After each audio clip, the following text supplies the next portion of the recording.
puis nazali koloba na bino boye nazozwa bino batémoin bino souverain primaire mpe nazali koloba yango mokili mobimba ezali koyoka ngai lisasi ya liboso ekobetama na banyanga na kata wana oyo baza komikosa na liboma nakosangisa parlement oyo ya biso awa nasengi bango bapesa ngai autorisation na déclarer guerre na Rwanda. Cette émission, La Conscience nationale, c'est une émission citoyenne que j'ai conçue pour vous vous parler de tout ce qui est la République démocratique du Congo, l'organisation de l'État, son fonctionnement et tous les services, les pouvoirs publics. Voilà, chers compatriotes, chers téléspectateurs, vous êtes au bon endroit. Restez nombreux, restez branchés, tapotez, sécurisez les lives et nous allons commencer à 3000 tapotages. Faisons vraiment le minimum de 3000 tapotages pour que les lives de notre direct soient sécurisés, soient suffisamment sécurisés. Nous sommes maintenant près de 100 000 abonnés qui suivent notre chaîne et nous croyons que la voix que nous portons a bel et bien été accueillie au sein de l'opinion publique congolaise, mais aussi à tous les amoureux de l'information, à tous ceux qui aiment la République démocratique du Congo, à tous ceux qui nous soutiennent à continuer ce travail de dénoncer les incompétents qui sont au pouvoir, ceux qui ont pris l'État en otage, ceux qui exercent le pouvoir en violation de la Constitution. Chers compatriotes, peuple congolais, nous allons d'abord arrêter notre musique et commencer notre direct ici. Bonsoir chers compatriotes, chers téléspectateurs, peuple congolais. Vous êtes en direct sur le journal officiel sur TikTok et sur YouTube, journal officiel expliqué. Voici le titre de ce soir. Après son voyage à Munich pour participer au sommet sur la sécurité mondiale, M. Tshisekedi sévit la ville de Bukavu qui est passée au mains des rebelles du M23 la journée d'hier, 14 février 2025. Nous assistons à un théâtre sur le terrain de combat où les M23 sont en train de faire des entrées triomphales dans toutes les villes qu'ils sont en train de conquérir. Je vous informe qu'hier, les FARDC, non militaires, les Ouazalibou et tout consort, ont fui. Mais ce n'est pas seulement hier. Avant même que le rebelle du M23 arrive, nos officiers étaient déjà en fuite vers les Burundis voisins d'en face. Chers compatriotes, on a vu aujourd'hui dans les rues de Kinshasa, la population est en train d'acclamer les militaires qui sont embarqués à l'aéroport d'Engil pour venir rejoindre ceux qui sont au front. Alors, il y a vraiment beaucoup de détails là-dessus, on va en parler en long et en large. Mais aujourd'hui, à Addis Abeba, il y a eu un sommet pour parler de la situation sécuritaire à l'est de la République démocratique du Congo, où le président de la République, M. Tshisekedi, a pour la deuxième fois absenté face à Paul Kagame qui était présent. Heureusement que la première ministre, Mme Judith Suminwa, nous a représentés dans ce sommet. Quels sont les enjeux? Quels sont les dessous des cartes dans ce sommet? Nous allons en parler, chers compatriotes. Mais Tshisekedi, après Munich, après il y a un silence total. On ne sait pas il est où, il a disparu dans les radars. Chers téléspectateurs, c'est très dangereux. Les moments que nous vivons n'est pas propice pour que le chef d'État reste dans le silence. Et surtout les actions qui doivent être menées pour matérialiser ce qu'il avait promis dans son message, ce qu'il a parlé de la riposte vigoureuse. Donc tout le monde, tous les citoyens congolais attendent avec impatience la riposte vigoureuse. Parce qu'à un moment donné, on nous a dit que l'armée monte en puissance. Voilà. Je vais vous donner les dessous des cartes. Pourquoi il n'y a pas de riposte rigoureuse? Pourquoi nous ne sommes pas performants sur le terrain? Qu'est-ce qui se cache derrière cette guerre? Nous avons vu M. Nang prononcer un discours où il appelle à l'unité nationale après que la prise de la ville de Goma a été prise par les rebelles de l'Alliance Fleuve Congo et M23, soutenus par les Rwandais bien sûr. Alors, il appelle à la cohésion nationale, il appelle à l'unité, il appelle à toutes les forces républicaines de les rejoindre. Je ne suis pas son porte-parole, mais je suis votre informateur. Chers compatriotes, d'où viennent les ordres lorsque les militaires qui sont au front sont en train d'abandonner leur position? Ils fuient, ils ne combattent pas. D'où viennent les ordres? Vous saurez ça en direct de cette émission. Aucune perte en vie humaine nous a été signalée dans la ville de Bukavu. C'est que moi, je remercie Dieu. C'est qu'on redoutait tous. Si cette information se confirme, nous disons merci à Dieu. Parce que nous ne voulons pas pour les gens qui se battent pour leurs propres intérêts, que la population puisse mourir à l'occasion de rien. Nous avons vu combien de morts qu'il y a aujourd'hui dans la ville de Goma. On n'arrive même pas à savoir la vérité.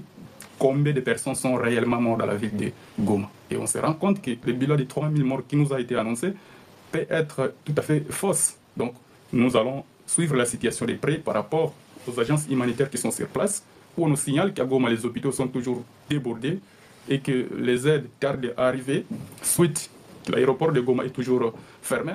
Voilà quelques détails qu'on va vous donner en direct de cette émission. Alors, manque d'équipement de notre armée, c'est une aussi des conditions qui a fait que notre armée puisse perdre les batailles sur le terrain. Nous allons vous expliquer manque d'équipement sur quel plan. Notre adversaire s'est équipé beaucoup plus des armes modernes qu'il a utilisées pour battre notre armée sur le terrain de bataille. Et cela lui a donné une longueur d'avance dans les combats. C'est ce que nous allons vous parler ici. Il s'agit de quelles armes, où est-ce que ça a été approvisionné et pourquoi.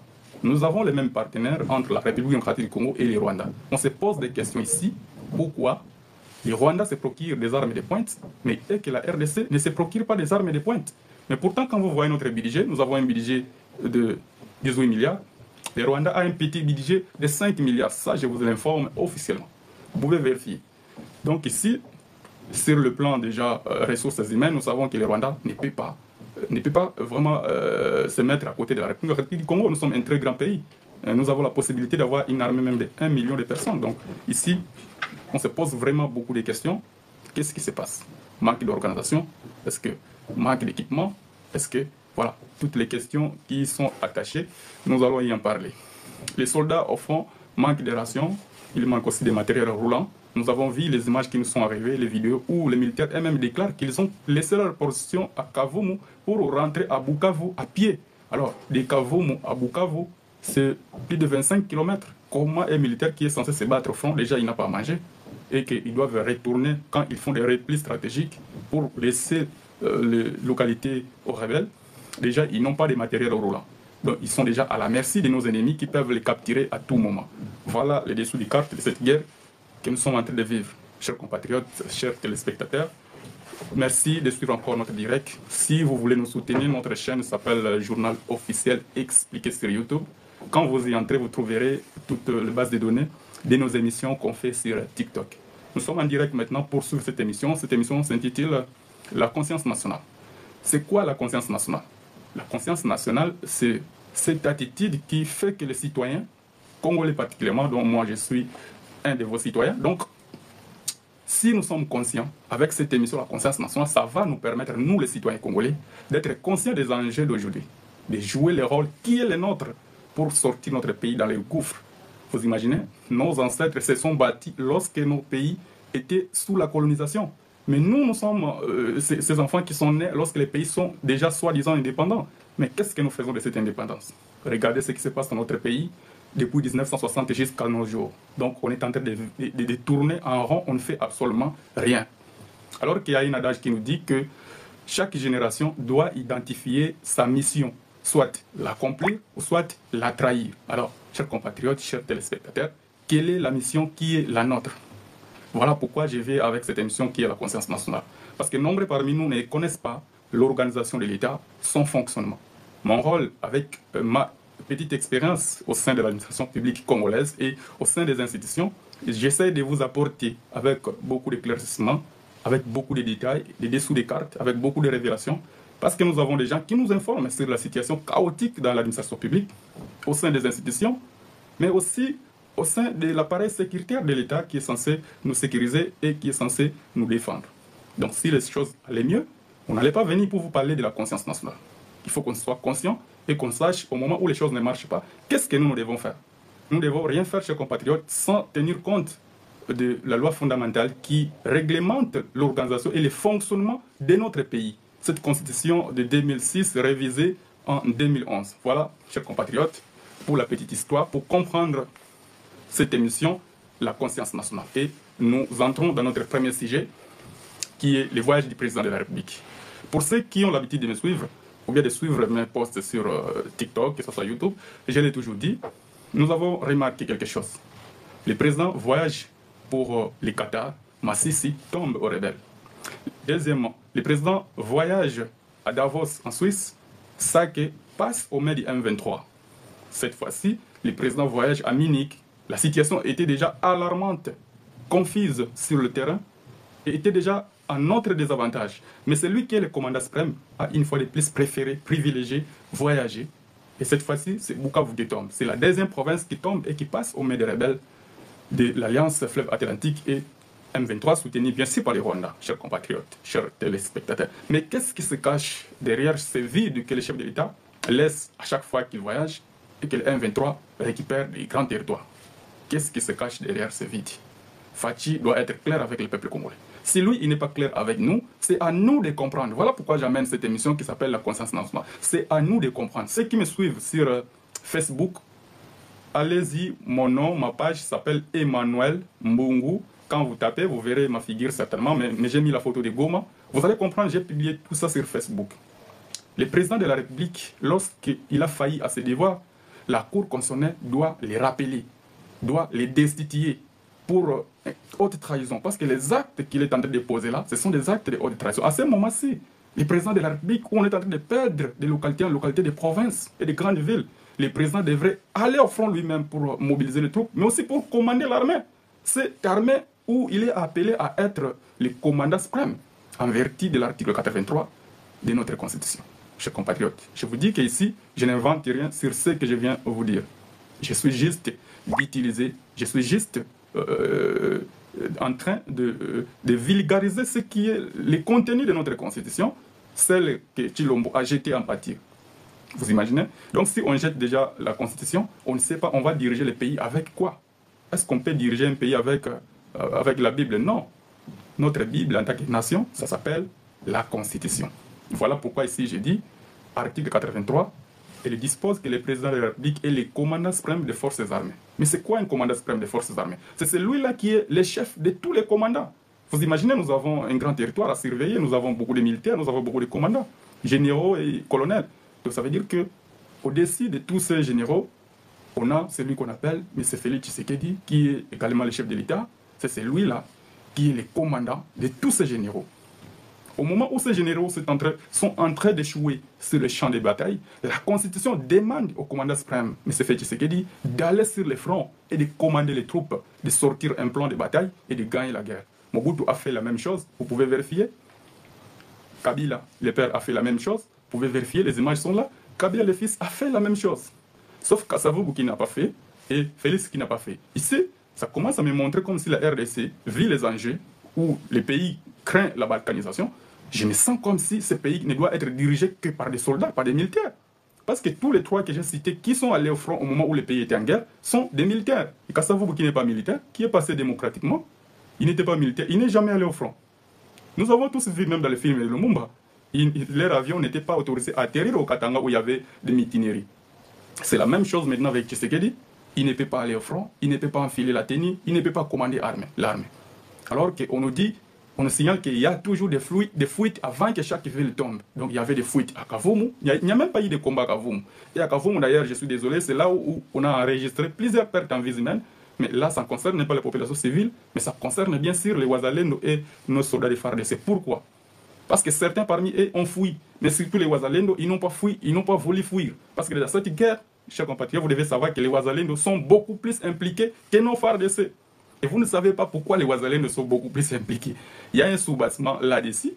C'est ce qui fait même la force du Rwanda de s'impliquer fortement dans cette guerre. Parce qu'ils voient les Wazalendo comme étant des FDLR. Ça, c'est ce que les Rwandais considèrent.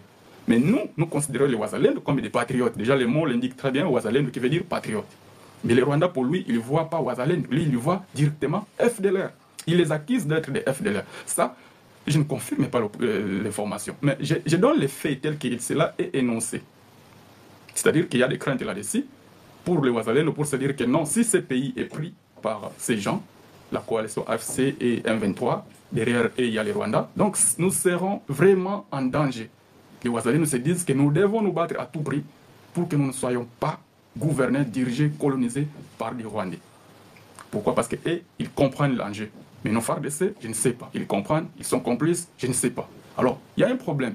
Un autre problème, c'est quoi? Lorsque Goma tombe, avant que Goma tombe, les officiers supérieurs, et ils fuient vers Bukavu, et la ville reste aux mains des sous-officiers, des soldats qui n'ont même pas de grade. Ils se sont battus jusqu'à ce que le matériel était épuisé. Ils avaient passé 5 jours au front sans avoir à manger. On leur donne normalement ce que l'État décaisse, c'est $20 pour leur donner comme frais de prime de guerre, prime d'encouragement, de risque lorsqu'ils vont en guerre. Mais malheureusement, ce qu'un soldat m'a confié, quand moi j'avais écrit qu'on leur donne $7, lui il a dit non, on leur donne $11. Donc là, je refixe l'information selon les détails qu'un militaire m'a confiés en privé. Alors, chers téléspectateurs, c'est vraiment honteux. Quand vous regardez la vie de l'opulence que mènent les politiciens congolais, et vous ne pouvez pas comprendre comment ces gens peuvent sacrifier les gens qui sont censés défendre la patrie. Et quand on parle de la patrie ici, il y a beaucoup de gens, j'aimerais vous fixer aujourd'hui, beaucoup de gens, et c'est ce qu'on nous a fait entrer dans notre cerveau, nous dire que non, la patrie ou la mort, non, la patrie ou la mort, on doit défendre la patrie. Sinon, la patrie ne va plus exister, non, chers compatriotes. Cette patrie qu'on appelle Congo, la patrie congolaise, ça existera pour toujours. Je dis bien pour toujours. Mais si on perd la guerre aujourd'hui, qui est en danger? Ce n'est pas la patrie, c'est nous, le peuple, qui sommes en danger. Toutes les richesses que vous savez, ça restera là-bas. Soit nous, soit les ennemis, ils viendront toujours exploiter ça. Mais c'est nous, le peuple, qui sommes en danger, ce n'est pas la patrie. Le Congo va rester comme il est, le fleuve Congo va rester comme il est, il va toujours continuer à couler, l'océan va toujours continuer à couler, le pétrole est toujours sous-sol dans les cuvette centrales, dans les massifs, s'il y a des coltans et tout comme ça. Ça va rester ainsi. Ils viendront voler, bien sûr, mais ce n'est pas la patrie qui va partir, c'est nous qui allons souffrir. Soit nous serons des esclaves, soit nous serons voués à aller à l'exil. C'est ce qu'il faut comprendre. Alors, lorsque les politiciens sont en difficulté, la première chose qu'ils font appel au peuple. Ils font appel aux pauvres. Venez nous défendre. Là, ils donnent comme hypothèse, non, sous le drapeau national, nous devons mourir, nous devons défendre la patrie. Mais oui, lorsque la guerre va terminer, les politiciens ne vont plus appeler le peuple pour partager les butins, ils vont appeler les belligérants. Tous les rebelles qui étaient impliqués, tous les partis au conflit, c'est eux qui vont s'asseoir autour d'une table pour discuter comment ils vont partager le butin de guerre. Voilà l'enjeu qui est caché derrière ce qu'on nous dise toujours de manière malhonnête, défendre la patrie. Chers compatriotes, j'aimerais refixer ça. On défend que la patrie qui vous donne à manger. On défend que la patrie qui vous donne un toit. On défend que la patrie qui vous donne de l'eau. On défend que la patrie qui vous donne de l'électricité. On défend que la patrie qui vous donne de l'éducation. Dites-moi un peu qu'est-ce que vous avez gagné dans ce pays. Je ne vous décourage pas, mais je vous fais raisonner pour que vous puissiez comprendre ici qu'est-ce qui fait que les Congolais n'aient pas vraiment un sentiment de défendre la patrie. Parce que quand il est né, jusqu'à ce qu'il a grandi, la patrie ne lui a rien donné. Ni les toits, ni à manger, ni les habits, ni rien du tout. Et après un moment, la patrie va faire appel à tes services pour te dire non, je suis en danger, viens, mais je dois t'aider, pourquoi? Tu n'as jamais fait quelque chose pour moi, pourquoi je dois t'aider? Alors, à ce moment-là, on va évoquer les hypothèses selon lesquelles, non sous le drapeau national, sous l'hymne national, tout ça, ce sont des manipulations. Je dois fixer l'opinion, tout ça, ce sont des manipulations. La première chose, moi, qu'on m'a appris, lorsque vous êtes devant un fait, les paroles des politiques, il faut d'abord faire l'autocritique. Si vous ne faites pas l'autocritique sur tout ce que les politiciens vous disent, on sera toujours manipulé. Puisque cette émission s'appelle la conscience nationale. Vous serez conscient lorsque vous suivez cette émission. C'est à vous de prendre des décisions. Je n'impose personne à décider, à faire ce que moi je dis. Mais je vous montre réellement c'est quoi la patrie, à quel moment où on peut être patriote, à quel moment où le patriotisme fait partie intégrante de la vie d'une nation. Au moment où la nation fait quelque chose pour vous, au moment où la patrie fait quelque chose pour vous, à ce moment-là, c'est automatique. Au moment où l'article 58 de la Constitution est respecté. Cet article qui dit que tout l'État a le devoir de redistribuer toutes les richesses nationales. C'est-à-dire l'argent qu'on vend, les cobalt, le cuivre, les coltans, le pétrole, les péages, les impôts. L'État a le devoir de redistribuer ça. Et vous allez me poser la question, mais comment on va redistribuer ça? Est-ce que l'État doit donner l'argent de porte à porte? Non, il ne va pas donner comme ça. L'État doit organiser de manière équitable pour favoriser, par exemple. Je prends un exemple concret d'un projet qui est déjà mis en place, qu'on appelle la gratuité de l'enseignement. C'est-à-dire que organisez bien ce service, payez très bien les enseignants. 75 $, ce n'est pas un salaire pour dire qu'ils doivent enseigner gratuitement et vous allez le prendre en charge. Mais 75 $, c'est peu. Il faut le payer très bien. Construire de bonnes écoles, réformer aussi le système éducatif pour donner une formation de qualité à nos enfants. C'est ça, par exemple. Ça, c'est la redistribution des richesses nationales. Parce que si moi j'ai mon enfant, je le mets à l'école et l'État supporte la scolarité de mon enfant. Il faut mettre, par exemple, la santé universelle, où le traitement est gratuit pour tous les citoyens. Tout ça, c'est ça, la redistribution de manière équitable. Parce que là, à ce moment-là, lorsque je suis malade, on ne tient pas compte de ma figure, de mes origines, mais on regarde que je suis congolais. J'ai rempli les critères pour bénéficier de cette gratuité et je vais avoir les traitements qu'il me faut. Au lieu que ça soit, tu arrives dans un hôpital, on commence d'abord par te dire, est-ce que tu as l'argent des fiches? Il commence à te passer les minutes jusqu'à ce que tu vas mourir. Voilà ce qui se passe, la réalité au Congo. La richesse n'est pas redistribuée. ceux qui sont les gérants des institutions, ils prennent l'argent du trésor public comme leur propre argent, chers compatriotes. L'argent qui entre dans le trésor public là, c'est l'argent de tous les Congolais, tous les 110 millions de Congolais.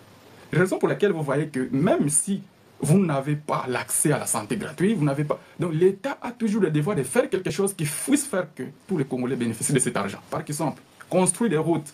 Parce que les routes que tu vas utiliser pour quitter Kinshasa, aller à Lubumbashi, c'est les routes qui sont construites par l'argent du trésor public. C'est-à-dire qu'à ce moment-là, tu bénéficies déjà de l'argent du trésor. Voilà pourquoi je dis toujours que vous devez faire la désobéissance civile. Vous ne devez pas payer des taxes, des péages sur les routes nationales. Ce sont les routes qui sont construites par l'argent de votre pays. Pourquoi vous devez payer lorsque vous circulez là-bas? Il faut refuser.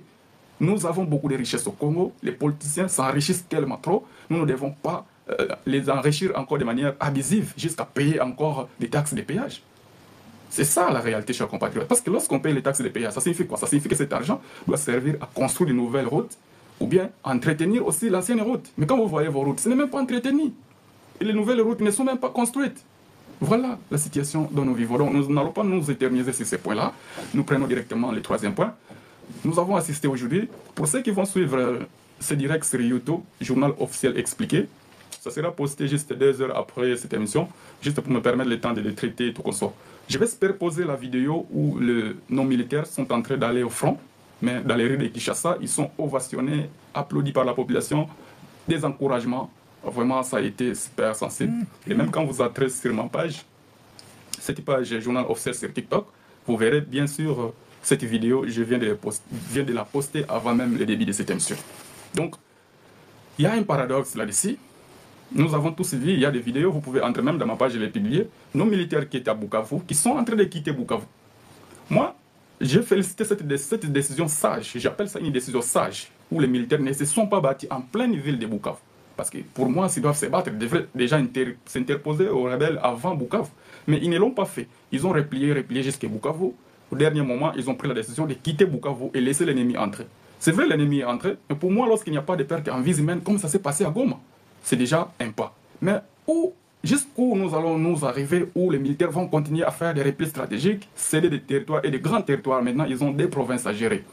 Donc des provinces où je dirais des provinces qu'ils gèrent à moitié. Parce qu'à Goma aussi, le Nord Kivu, ils n'ont pas encore toute la province entière à leur main. Mais ils ont déjà des espaces où ils vont trouver beaucoup de richesses qui vont continuer à se renforcer. Et en plus, dans ce territoire, dans ces grandes villes, ils auront encore la possibilité d'enrôler massivement avec force les citoyens congolais qui vont toucher les armes pour combattre leur propre pays. Vraiment, nous sommes en train de vivre une humiliation qu'on n'a jamais vécue auparavant. Je doute fort ici, je me pose des questions comment on va s'en sortir, mais ce n'est pas ça le but de cette émission. C'est d'abord vous informer et faire des analyses sur le déroulement de la guerre qui se passe au niveau de l'Est. Les militaires se sont embarqués, ils sont allés au front, mais en même temps il y a un paradoxe, ceux qui sont au front sont en train de fuir le front. Alors on se pose les questions, ceux qui sont embarqués aujourd'hui, est-ce qu'ils vont faire la différence? On ne sait pas. La riposte vigoureuse qui a été annoncée par le chef de l'État il y a maintenant des semaines, ça va se réaliser, oui ou non, on ne sait pas. Donc, chers compatriotes, vous et nous attendons toujours la riposte vigoureuse. Je passe au point suivant. Nous avons tous suivi aujourd'hui qu'il y a eu un sommet sur la sécurité de notre pays à l'Est. Un sommet de l'Union africaine tenu à Addis Abeba, à son siège, l'Union africaine. À l'ordre du jour, c'était la situation sécuritaire de l'Est de la République démocratique du Congo. Premier détail. Le premier sommet qui a parlé sur cette guerre après la prise de Goma, c'était le sommet bipartite EAC et SADC. Et j'avais dit dans mes émissions auparavant qu'il y avait déjà des divergences entre les deux organisations. Alors, lorsque les deux organisations,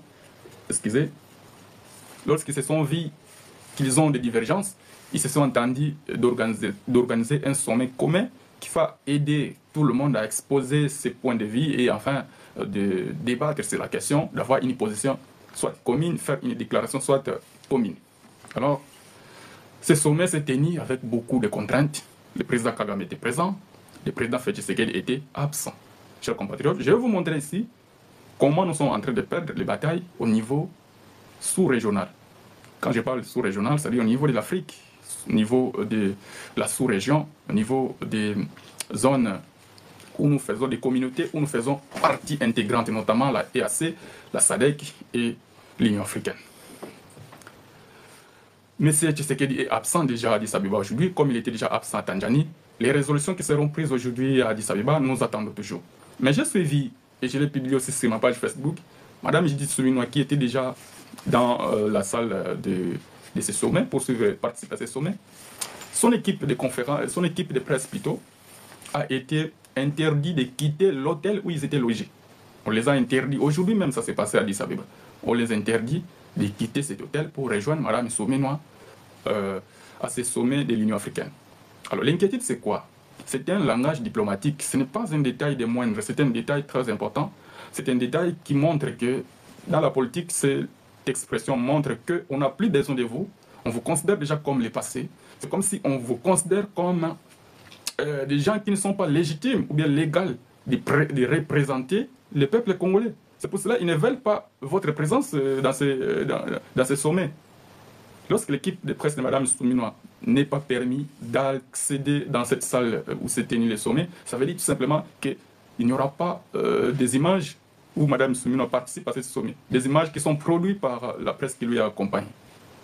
Voilà les messages que cela donne. Mais pourquoi on les a intercalés? Pourquoi ils font ces messages? C'est parce que pour ceux qui suivent mes émissions, je l'avais dit dans les 2 émissions précédentes qu'au niveau de l'Afrique, la RDC n'a pas de soutien face à cette guerre. Sauf le pays qui nous soutient, c'est seulement l'Afrique du Sud qui nous soutient. Je peux dire un soutien inconditionnel, c'est-à-dire que l'Afrique du Sud ne pose pas de conditions lorsqu'il nous soutient. Mais on a aussi d'autres soutiens qui ne sont pas du tout de grande envergure comme l'Angola. Mais l'Angola ne peut pas nous soutenir en hommes et en équipement armé. Pourquoi? Parce que l'Angola est médiateur entre Rwanda et la RDC. Donc en tant que médiateur, pour garder sa crédibilité, il ne peut pas s'impliquer visiblement, pencher du côté du Congo et commencer à nous fournir des soldats. Ou bien, donc c'est pour cela déjà l'Angola, leurs forces armées ne participent pas pour le compte de la SADC des contingents qui sont déployés à l'Est. Nous avons aussi un petit soutien, ce n'est pas des grands, mais c'est important aussi, les Botswana et les Zimbabwe, qui nous soutiennent également. Nous avons vu, lors de la bataille de Goma, il y a eu mort de 3 soldats botswanais et 18 soldats sud-africains. Ce qui a même fait un incident où le président Ramaphosa s'est attaqué directement au Rwanda, d'arrêter ça. Et il a promis d'intervenir militairement, de renforcer encore le dispositif pour aider la RDC. Mais pourquoi l'Afrique du Sud veut aider la RDC jusqu'à ce point-là? Et d'ailleurs, lorsque l'Afrique du Sud décide de nous aider comme ça, Trump va sanctionner l'Afrique du Sud. Mais pourquoi il sanctionne l'Afrique du Sud? Vous comprenez? Il y a des dessous des cartes là-dessus. Je l'avais dit dans mes émissions précédentes, l'Afrique du Sud est en train de tirer la RDC pour qu'il puisse nous parrainer, qu'on puisse entrer dans cette zone des communautés des pays des BRICS, comme des pays des BRICS, des pays émergents où il y a l'Inde, où il y a le Brésil, où il y a l'Afrique du Sud, où il y a la Russie et la Chine. Il y a aussi maintenant, je crois, l'Iran, il y a l'Éthiopie et d'autres pays encore qui se sont ajoutés. Donc nous ne sommes pas encore partis membres de cette communauté, mais l'Afrique du Sud veut que nous puissions y aller. Mais au moment où nous parlons, nous avons comme partenaires privilégiés la France, les États-Unis, l'Allemagne, l'Angleterre et la Belgique. On a regardé la situation sur le terrain, quels sont ces partenaires qui nous donnent de l'aide militaire pour vaincre la guerre? Personne. Mais je vous informe, qui a fourni les armes au Rwanda pour nous gagner? Là, je vais revenir avec les équipements modernes que le Rwanda utilise, où il trouve ça. Je reviendrai là-dessus pour vous expliquer. Donc, déjà sur le plan régional en Afrique, nous n'avons pas de soutien comme je l'ai expliqué. C'est pour cela qu'on a vu ce scandale au niveau de Addis Abeba. On est en train de restreindre l'équipe de la République démocratique du Congo de participer à vive voix à ces sommets. C'est pour cela déjà le chef de l'État, étant donné qu'il est chef de l'État, il est mieux informé certainement. C'est pour cela qu'il évite de participer lui-même parce que l'humiliation est certainement grande, où il est vomi par ses voisins qui n'ont plus l'assurance avec lui. Ils ont besoin d'un autre partenaire parce qu'il ne respecte pas sa parole, il ne respecte pas ses engagements, il n'a pas de politique fixe. Déjà quand il entre dans l'EAC, la SADC n'était pas content. Vous imaginez un peu, nous faisons partie des blocs centre et ouest. On se pose la question, comment celui qui fait partie des blocs centre et ouest va quitter le centre-ouest pour s'adhérer à l'est. Voilà. Mais tous ces pays que vous voyez, chaque pays se bat pour ses intérêts. La Tanzanie ne nous soutient pas directement, mais la Tanzanie se bat pour ses intérêts. Mais quels sont les intérêts de la Tanzanie et la Zambie? Les intérêts, c'est de produire la farine, le bleu, le maïs, et venir les vendre à Lubumbashi, en République démocratique du Congo. Mais l'Afrique du Sud aussi nous soutient, en dehors du fait qu'il veut nous parrainer pour entrer les BRICS. Mais quel est encore ses intérêts? Oui, l'Afrique du Sud a beaucoup d'intérêts. L'Afrique du Sud est le consommateur maintenant numéro 1 du courant produit par les barrages d'Inga, mais aussi l'Afrique du Sud est le pays par lequel transitent beaucoup de matériaux, de minéraux que nous produisons, soit le port de Dar es Salaam, ou soit le port de Durban en Afrique du Sud. Donc voilà les intérêts sur lesquels sont basés les soutiens de l'Afrique du Sud. Alors le président a fait au sommet de Munich. Hier, nous avons tous suivi son allocution. C'est même posté sur mon compte YouTube, le journal officiel expliqué. J'ai posté ce qui a été son intervention, ses déclarations, sa politique, sa vision. Mes chers compatriotes, tout ça, ce ne sont que les paroles. Je peux vous rassurer, il n'y a rien de si spécial, rien de nouveau de ce qu'il a dit dans ces sommets. Il a toujours dit à tout moment. Donc nous, on fait des conseils à Président Félix. Ne faites même pas des voyages inutiles pour développer ce pays. On a tout au Congo. Il faut faire asseoir les Congolais. Arranger tout ce qui est les modalités fiscales, les démarches pour créer des entreprises, assainir l'environnement. Il faut limiter les tracasseries. Il y a trop de tracasseries au Congo. Il n'y a pas des infrastructures, il n'y a pas de routes. Tu ne peux pas quitter l'ouest, aller à l'est. Tu ne peux pas quitter au nord, aller au sud. Comment les investisseurs vont investir dans un tel pays? On n'a pas du courant. Parfois, on est dans les noirs toute une journée. On a des délestages comme ça, c'est programmé. Dans quel pays où on programme les délestages comme ça? Un pays qui veut se développer, mais on programme encore les délestages. Ça veut dire que les usines ne doivent pas fonctionner au moment où vous êtes dans le délestage. Donc il faut régler d'abord ces problèmes-là. Régler le problème des infrastructures, régler le problème de l'énergie, régler aussi les problèmes de l'administration. Quand vous enlevez d'abord toutes les tracasseries qu'il y a, les citoyens vont avoir les marges de manœuvre de savoir sur quoi on va investir. Mais quand vous enlevez les tracasseries, il faut encore arranger notre élément. C'est quoi? Il faut sécuriser les investissements des gens. Les gens vont venir investir dans un pays où maintenant on va Goma est tombé, on a pillé, Bukavu est tombé, on a pillé. Il y a toujours une incertitude. Donc lorsqu'un régime entre au pouvoir, premier mandat, on est à l'aise, deuxième mandat, on est mal à l'aise. Donc ça va toujours continuer comme ça et les investisseurs vont venir dans un pays où on est mal à l'aise comme ça. Ceux qui sont à Kinshasa, ils ont peur, ils ne savent pas qu'est-ce qui va arriver. Voilà. Donc la sécurité. Et la sécurité, il y a des volets. Il faut sécuriser en tant que la police, c'est elle qui sécurise la population et leurs biens. Mais aussi, il faut sécuriser l'investissement des gens en garantissant une justice équitable. Quand vous regardez la justice au Congo, déjà lui-même, je sais qu'il l'a dit, il n'y a pas de justice au Congo. Elle est déjà morte. Maintenant, comment tu fais que dans un pays où la justice est morte et que les gens viennent investir? Ils ne viendront pas, ils sont serrés, ils le savent qu'ils ne viendront pas. Tout ce qu'ils vous diront, ils vous mentent, ils ne viendront jamais. Moi, je l'ai appris à l'école, toutes les conditions dont je vous ai parlé là-bas. Si vous avez besoin, je vous donnerai les détails. Ça, c'est à apprendre dans les cours du commerce international, dans les relations internationales, la géopolitique. Chaque pays qui fait des affaires à l'étranger, la politique étrangère de tout pays, c'est de faire la guerre. La guerre peut être une guerre commerciale, ça peut être une guerre... Donc, dans tous les domaines. Mais nous, on ne fait absolument rien. Nous, on sort à l'international pour aller plénicher. Plénicher la paix, plénicher tout, plénicher... Donc, on est prêt à rien, nous. Non. Le droit international, il est basé sur des rapports de force. Lorsque vous vous présentez comme un faible, donc vous êtes la proie, on va vous dévorer. Dans ce terrain-là, ce sont des hommes forts qui se battent là-bas. Donc, nous ne montrons pas un très bon visage lorsque nous allons toujours de sommet en sommet juste pour aller plaire. Non. Montrez-nous que nous sommes indépendants, nous sommes souverains et que nous avions une vision appliquée. Ce que nous décidons, nous pouvons l'appliquer. Voilà. Nous pouvons construire des petites usines nous-mêmes. On peut construire les usines qui traitent de l'or nous-mêmes. C'est 5 millions. L'argent que Nicolas Kazadi a volé, ça peut construire beaucoup de sociétés au Congo. On peut mettre même 20 sociétés agricoles avec 400 millions. Nous avons 26 provinces. On met aussi 26 sociétés agricoles. On crée même 15 banques agricoles. On crée aussi des banques commerciales.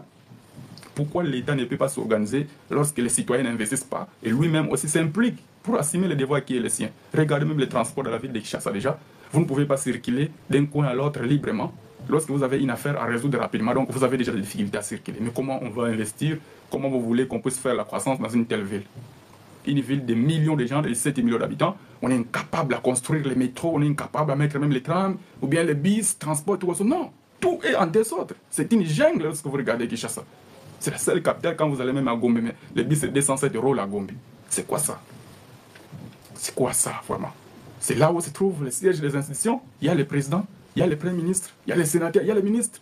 Et tout le monde regarde et tout le monde est impuissant. Mais le président, il vient toujours faire son discours. Non, le peuple congolais, le pays est debout. Ce n'est que le début. C'est quoi ça? Ça, c'est la bassesse, ça, c'est le populisme. Il faut éviter le populisme. Il faut vous mettre au travail réellement. Si vous ne faites rien, ne dites rien. Déjà, votre mal-bouche, trop parler, ça nous amène des problèmes aujourd'hui. Faire des discours menaçants envers le Rwanda, ça nous amène des problèmes aujourd'hui. Donc, on est fatigué de vos discours. Vous pouvez déjà prendre congé pour l'instant, au lieu de voyager inutilement, aller chercher des voyages, restez à la maison. Restez à la maison jusqu'à ce que Nanga vienne te prendre là-bas, on te met en prison. Si on va t'exécuter, on t'exécute. Parce que vous avez trahi les pays. Vous avez trahi les pays. Regardez où en sommes-nous aujourd'hui. Donc, c'est trop, peuple congolais. Vous m'excusez, je n'ai pas l'habitude de m'acharner comme ça aux gens. Alors, nous passons au sujet suivant. Après, Tshisekedi à Minik, je l'ai dit, il est silencieux. On n'entend absolument rien. Il ne parlait pas. Bukavu est tombé. C'est normal. Mais non, nous sommes dans quel pays comme ça? Une ville comme Bukavu, chef-lieu d'une province, tombe au milieu des rebelles. Le président ne parlait pas. Le premier ministre ne parlait pas. Mouya Yafou ne fait pas de briefing. Voilà. C'est ça que j'appelle bande d'incompétents. Ce qu'on appelle la République, je le répète, c'est un bien commun qui appartient à 110 millions de citoyens congolais. Et lorsque une ville tombe aux mains des intrigues, c'est lui qui est le chef de l'État. C'est lui-là qui est le sentinelle que nous, les Congolais, nous avons mis. Il a le devoir de nous informer sur ce qui se passe au pays. Donc ici, on constate un vide criant au sommet de l'État. Ni le Premier ministre qui donne la parole, personne, même pas les procureurs. Non. Et puis, on donne aussi une habitude à l'armée de venir faire les communiqués. Non, moi je commence à appeler ça République de communiquer. Vous n'êtes pas fait pour les communiquer. Un gouvernement agit. Donc, c'est qu'on doit nous annoncer les actions qui sont mises en place pour cette riposte. La riposte a déjà été annoncée. Mais maintenant, il faut faire suivre les actions. Il n'y a aucune action, chers compatriotes. Je suis vraiment très déçu ici. Alors, le discours de Corneille Nangaa, il fait un discours après la ville de Bukavu. Bukavu passe au M23, il fait un discours, il fait appel à l'unité. Il appelle toutes les forces vives de la nation à rejoindre son mouvement, à rejoindre la cause des révolutionnaires selon lui. Donc, je ne fais que vous rapporter l'information, chers compatriotes. Qui est derrière Nangaa? Qui est derrière Nangaa? Même si on dit que c'est le Rwanda qui est derrière Nangaa. Qui est derrière le Rwanda? Voilà les choses qu'on va découvrir dans le numéro où je vais parler de l'équipement moderne du M23 qui nous a bâti sur le terrain de combat. Je passe. Donc, je l'ai dit déjà, on nous a signalé aucune perte en vie humaine à Bukavu. Je parle de la population civile. Donc, jusque-là, je dis Guaradier. Mais aussi, à déplorer, il y a eu des pertes en vie humaine, comme je l'ai dit, à l'aéroport de Kavumu, parce que les Ouazalendo ont voulu résister. Et quelques FARDC qui sont restés pour résister, malheureusement, ils ont été massacrés par les agresseurs. Donc, troisième point, avant-dernier point plutôt, nos soldats au front ont relevé beaucoup de problèmes. Il manque des rations. Rations, ça veut dire ce qu'ils doivent manger. C'est l'État qui doit les nourrir. Mais aussi, il manque de matériel roulant. J'ai la vidéo chez moi. Quand vous entrez sur ma page, vous allez visionner la vidéo où les soldats marchent à pied. Lorsqu'ils ont laissé leur position qu'ils tenaient à l'aéroport de Kavumu, ils n'avaient pas de matériel roulant pour replier rapidement à Bukavu. Ils marchaient à pied, 25 km à pied, chers compatriotes. Vraiment, ici, je ne sais pas réellement qu'est-ce qui se passe sur les champs de bataille. C'est ça qui nous dit qu'aujourd'hui, on a beaucoup de problèmes à gérer et c'est difficile à résoudre toutes ces questions en même temps que l'ennemi avance, en même temps que nous devons agir rapidement, mais on n'agit pas parce qu'on a quelqu'un qui ne connaît pas ce qu'il doit faire en ce moment-ci. Il ne connaît pas qu'est-ce qu'il doit faire. Je sais qu'il préfère même aller respirer un peu en Europe, faire le Saint-Valentin avec sa femme, et puis silence total. Tout le pays va tomber. Chilombo va toujours continuer à dire les Congolais, calmez-vous, la riposte vigoureuse arrive, calmez-vous, la situation est sous contrôle. Il va continuer à envoyer Mouyaya. Il va continuer à envoyer Christian Bossembe pour nous dire non, je suis le juge de la liberté. Si vous dites seulement Goma tombe, Bukavu tombe, votre chaîne, je retire le signal. Je vous coupe le signal immédiatement. Je vous appelle, je vous donne une suspension. Nous travaillons avec la justice, on va vous arrêter. C'est quoi ça? C'est quoi ça? Je sais que c'est depuis longtemps qu'on vous disait vous dirigez mal le pays. Non, laissez-nous. Vous dirigez mal, vous faites trop de voyages, vous dépensez l'argent. Non, Tikabiso. Alors, où en sommes-nous aujourd'hui? Il faut assumer ce qu'on est en train de vivre aujourd'hui. Ce sont les erreurs du passé. Les erreurs du passé, c'était une phrase que Tshisekedi avait prononcée le 20 janvier 2024 lorsqu'il a prêté le serment pour son deuxième quinquennat. Il a dit les erreurs du passé ne reviendront plus. Mais c'est quoi ces erreurs du passé? Ces erreurs du passé, c'est ce que Kabound nous a dit en juillet 2022, que le président passe son temps à boire des champagnes à la présidence avec ses amis de Bruxelles. Mais est-ce que Kabound avait tort? Il a raison. Tout ce qui se passe, le président, il ne s'occupe même pas de ça, il boit des champagnes. Chaque week-end, Kofi va jouer la musique, innocent. On a vu des musiciens comme ça jouer la musique en face du président. On lui paye l'argent, le président, il commence à faire comme ici il était un roi, comme s'il a un royaume qui est en paix, qui est en train de faire des croissances à 2 chiffres, et lui, il commence à faire la fête. Voilà. dynastie de Mopompa. C'est ça que j'appelle le régime de Mopompa. Je me pose des questions même avec la constitution qui voulait changer. Il va diriger ça avec quelle intelligence? Tshisekedi, c'était un bouffon. Ça, vous m'excusez, je dois placer les mots qu'il faut. Tshisekedi, c'était un bouffon. Déjà, avec cette constitution où il y a le partage des responsabilités, il n'a pas pu faire quelque chose. Mais qu'est-ce qu'il peut faire dans une constitution où on va lui concentrer toutes les responsabilités? Nous sommes en guerre, il ne fait rien d'un pays qui est en guerre. Alors qu'il nous a fait un chantage lui-même. À partir de Goma, voilà, je vais demander au Parlement de me donner l'autorisation, je vais faire la guerre contre le Rwanda. Où en sommes-nous? C'est toutes ces paroles-là de Touba, Touba, et le bas franco de Touba, Touba. C'est ça qui nous a menés ici. Parce que les Rwandais aussi voulaient savoir quelles sont les armes qui sont à Goma, qui vont toucher Kigali à tout moment. Vous imaginez? Ça, ce sont des menaces que le chef d'État fait sortir de sa bouche. C'est incroyable. Il ne peut pas aller au-delà de ces menaces-là. Il dit encore... Alors, on termine ici, l'équipement moderne. Nicotine demande, vous attendez un peu, je termine par ce point et je vais vous faire monter. Alors, l'équipement moderne que l'armée adverse a utilisé pour nous gagner sur le terrain. Vraiment, cet équipement a joué un très grand rôle. Ce que je vais faire, j'ai un élément sur mon téléphone où j'ai mis les détails de cet équipement. Il est détaillé ainsi. C'est 4 éléments qui ont fait la différence dans cette guerre. Je dis des 3 éléments, pardon, au lieu de 4, 3. Premier élément, ça s'appelle lance-missile sol-air. Ça coûte 50 millions de dollars américains. La RDC n'en a pas. Mais notre adversaire en a. Ici, je parle déjà du Rwanda qui est impliqué derrière le M23. Donc le M23 déjà ne peut pas s'acheter de ça lui-même. Ça, c'est le Rwanda qui achète. C'est normal. Vous voyez, déjà 50 millions pour un lance-missile sol-air. Ça, c'est l'équipement moderne. C'est un équipement de pointe, des armes modernes de pointe qu'on utilise actuellement, que nous n'avons pas à la RDC. Mais ça ne coûte que 50 millions. Chers compatriotes. Deuxième point. Des drones turcs en KS et 12 situations de contrôle au sol.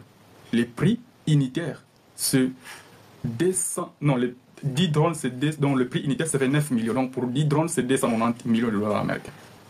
Ça, l'ennemi en a. Nous aussi, on a des drones, mais sauf que ça, ce sont des drones modernes, des pointes qui sont actualisées actuellement. Alors, il y a une trahison ici, je vais vous dire pourquoi. Troisième instrument qu'ils ont utilisé, matériel plutôt, brouillard signaux. Et ces brouillards, ça ne coûte que 600 000 dollars. Les FARDC n'en ont pas. Vous comprenez? Les brouillards, c'est ça qu'on a utilisé lorsque les Sukhoi a volé pour aller bombarder les rebelles. On a brouillé les signaux. Les Sukhoi ne voyaient plus l'adversaire. On a brouillé les signaux, les Sukhoi est rentré.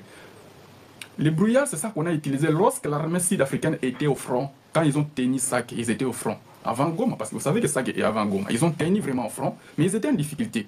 Ils ont fait appel à leur armée pour venir leur donner des munitions. Sauf que quand ils venaient, on a brouillé le signal. Vous savez que l'Afrique du Sud, dans cette guerre, avant, il n'était pas impliqué totalement. Vous savez, c'est nous qui se battent et ils nous appuient en logistique et voilà, défendre et protéger les populations civiles. Mais Sake et Goma, l'Afrique du Sud s'est bâtie au front à pied égal avec les M23. Ils se sont tirés. Alors qu'est-ce qui a manqué? Ce qui a permis même la mort de 18 soldats africains. On a manqué le brouillard là. Parce que quand on a brouillé le signal de notre avion qui voulait ravitailler ceux qui étaient au front, l'avion est retourné et les militaires qui étaient là n'avaient plus de munitions. On les a tous tués. C'est là où il y avait 18 soldats sud-africains, 3 soldats botswanais et beaucoup d'autres soldats congolais. Ils vont mourir, ils vont périr dans cette bataille-là. Donc c'est ces 3 matériels que j'ai cités. Ça fait la différence dans cette guerre. Donc déjà avec les lance-missiles sol-air, l'ennemi identifie déjà où sont les armes. Lui, il n'identifie pas les personnes. L'ennemi, avec cette arme, il identifie que là où se trouvent les armes. Quand il calcule par exemple dans une zone de 50 km, on va déjà lui présenter une carte. Voilà, tel endroit il y a telle arme, tel endroit il y a telle arme. Mais là, l'ennemi, à partir de cette arme, de ce lance-missile sol-air, il va estimer avec quelle arme je peux neutraliser l'arme qui est postée place tel endroit. Donc il va tirer, il va lancer et il va neutraliser toutes ces armes-là. C'est ce qui fait que les M23, quand ils viennent pour entrer à Bukavu, ils font une marche de santé. Parce qu'ils savent déjà que là où il y avait des armes puissantes, on a tout détruit. Les armes qu'on touche en main comme ça, chers compatriotes, on ne peut pas gagner avec ça la guerre. La guerre maintenant, elle est jouée de manière intelligente. C'est ça. Donc, mais pourquoi nous avons manqué ces armes? Voilà. Nous avons manqué ces armes parce que c'est lui qui ravitaille l'armée pour aujourd'hui, c'est lui qui achète l'équipement de notre armée, en munitions, les armes et tout comme ça. C'était un ami de Félix Tshisekedi. Je n'ai pas son nom, j'ai fait une émission où j'avais cité son nom, il faut que je fouille les archives. Et cet ami-là, il fait beaucoup, vraiment, de marchandage. Je peux dire, c'est devenu un business avec les officiers. L'argent sort. Si on sort 4... Dernièrement, je dis ici, le général Ntoumba, 430 millions pour les mercenaires. On détourne 400 millions, on n'utilise que 30 millions. C'est ça qui se vit réellement, en réalité, dans notre armée. C'est devenu un business. Il y a des généraux, il y a des citoyens, il y a des civils, il y a des ministres, il y a des conseillers qui sont au cabinet du chef de l'État, qui sont impliqués dans ces détournements-là. Pour eux, c'est un business pour continuer à détourner l'argent. On sort l'argent pour équiper l'armée et ils ne vont pas orienter cet argent-là pour équiper l'armée, ils vont directement détourner ça. Pour eux, ils trouvent ça, non, Félix, c'est notre ami, RDC, c'est notre bien privé, et puis après tout, ils attendent à Bissot, de profiter, tout lié, mais le pays est en train de perdre. Voilà ce qui nous a fait perdre dans cette guerre. C'est pour cela qu'on a dit, on a des affaires, je sais qu'il même ne croyait pas que Goma peut tomber. Parce qu'ici, je peux vous avouer, être sincère, il a équipé l'armée. Mais sauf qu'il n'a pas acheté un équipement de pointe. Mais aussi, notre adversaire, il s'est renseigné auprès de notre fournisseur. Parce que nous aussi, on avait des drones. Mais les drones que nous avions, on a acheté ça à Turquie. Turquie, c'est lui qui va fournir au Rwanda les drones de pointe qui vont permettre au Rwanda de neutraliser nos drones. Ça n'a même pas agi nos drones. On les a neutralisés avant même que cela puisse fonctionner. On n'a même pas permis à nos avions de bombarder. On a brouillé le signal. Vous comprenez tout ce qui a manqué dans les grandes batailles. Pourquoi on ne s'est pas battu? Pourquoi? Parce que déjà nos militaires, ils ont les renseignements, ils savent que nous n'avons pas une armée qui peut maintenant faire face à cet équipement que l'armée rwandaise est en train d'équiper le M23. Nous n'avons pas cet équipement-là. Donc, ceux qui ont dit bêtis, c'est de neutraliser les armes qui sont ici. Ces armes-là ne vont pas fonctionner. Tu n'auras pas le temps de répondre à ton adversaire. C'est ça qui se passe. Parce que les armes qu'on touche dans les mains, ça c'est pour tuer un soldat. Mais les armes là qu'on parle, qui sont neutralisées, là c'est pour neutraliser par exemple des chars de combat, pour bombarder tout un véhicule par exemple, les équipements, tout c'est ça. Donc l'intelligence. Nous avons failli à beaucoup de choses. Pourquoi? Parce qu'à des postes clés, où on doit mettre des gens qui sont compétents, les présidents préfèrent favoriser le tribalisme jusque dans l'armée. Est-ce que vous avez déjà vu ça, une armée qui est tribale, où on nomme qui est les Balouba pour venir diriger les Congolais? Il trouve que pour sauvegarder son pouvoir, il doit mettre que les Balouba, les Balouba, les Balouba. Vraiment, vous m'excusez les Balouba. On doit dire certaines vérités qui nous amènent jusqu'à ce point où nous sommes ici. Vraiment, merci beaucoup pour ce direct de ce soir. Vous avez été nombreux à nous suivre. Notre sujet qui a été débattu sur cette émission que nous appelons la conscience nationale, c'était les enjeux de cette guerre, les dessous des cartes, tous les détails qui accompagnent notre échec. Parce qu'aujourd'hui, nous sommes en train d'échouer, où on perd des provinces maintenant, des chefs-lieux, des grandes villes, Bukavu et Goma. Nous pensons que la riposte qui a été annoncée par le chef de l'État sera bel et bien appliquée. Je vous remercie.